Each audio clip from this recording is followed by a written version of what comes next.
Hello bachon, let us read this question. The question says find the equation of the straight line drawn through the point of intersection of lines x plus y equals to 4 and 2x minus 3y equals to 1 and perpendicular to the line cutting off intercepts 5 and 6 on the axis.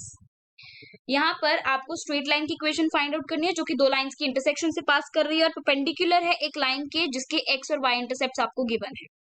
Now see की concept. सबसे पहले की concept discuss करते हैं. सो की concept यहाँ पर क्या है? की कॉन्सेप्ट इज, लेट सपोज आपके पास दो लाइंस की इक्वेशन है L1 equal to 0 and L2 equal to 0. अगर आपको एक लाइन की इक्वेशन फाइंड आउट करनी है जो कि L1 एंड L2 के इंटरसेक्शन से पास कर रही है तो उस लाइन की इक्वेशन होती है L1 plus lambda L2 equal to 0. और यही बेसिक की कॉन्सेप्ट है. फाइन.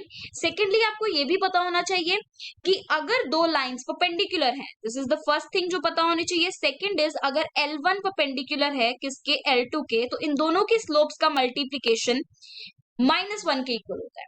क्लियर. थर्डली आपको पता होना चाहिए अगर आपको x और y इंटरसेप्ट लाइन के गिवन है, दैट मीन्स आपको इंटरसेप्ट फॉर्म जो है इक्वेशन ऑफ लाइन की वो आप पता होनी चाहिए. That is x upon a plus y upon b equals to 1. ये इंटरसेप्ट फॉर्म होती है. क्लियर. सो ये फॉर्म आपको पता होना चाहिए. फाइन. अब क्वेश्चन देखते हैं. क्वेश्चन में L1 और L2 क्या है? x plus y equals to 4. तो यहाँ पर सबसे पहले तो हम क्या लिखेंगे? Equation of required line. So equation of required line क्या आ जाएगी? Equation of required line will B L1 that is x plus y minus 4. 4 को दूसरी साइड पे ले आएंगे, that is minus 4 plus lambda times 2x minus 3y minus 1 equal to 0. अब क्या करेंगे? x y z के x y के कोफिशिएंट्स अलग करेंगे एंड कांस्टेंट टर्म अलग. तो यहाँ पर आ जाएगा 1 plus 2 lambda times x plus 1 minus 3 lambda times y then -4 minus lambda equal to 0. ये आ गया आपके पास.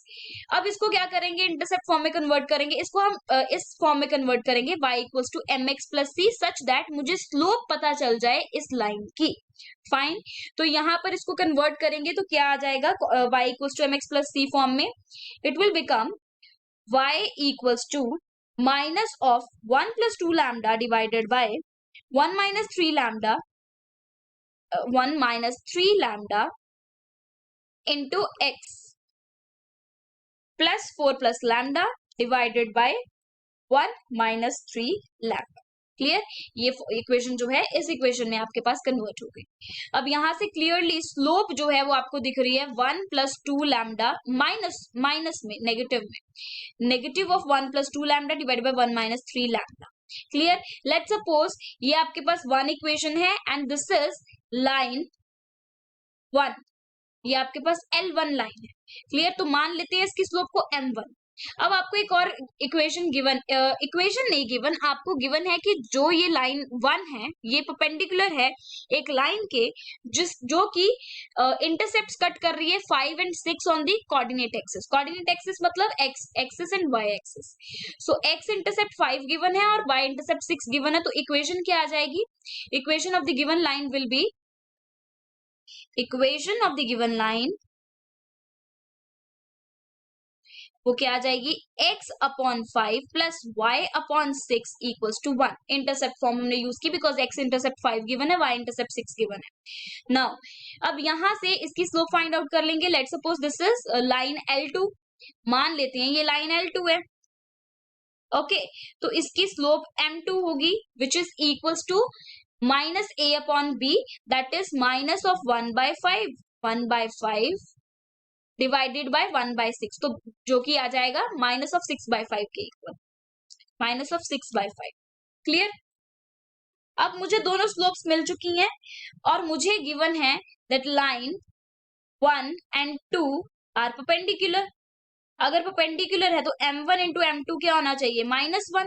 तो हम वैल्यू सब्सटीट्यूट कर देंगे यहाँ पर. So you will get minus of 6 by 5 into negative of, so basically this minus and minus will become positive, right? क्योंकि आपके पास m1 जो है that is negative of 1 plus, let us write it down, 1 plus 2 lambda divided by 1 minus 3 lambda equals to -1 और ये negative में है.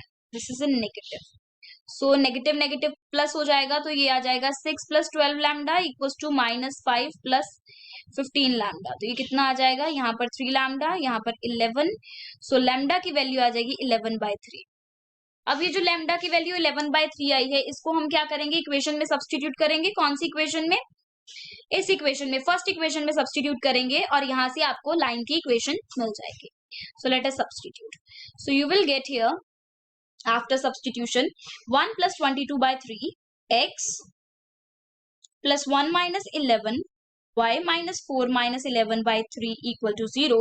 so final equation आपके पास आएगी 25x - 30y - 23 equal to 0।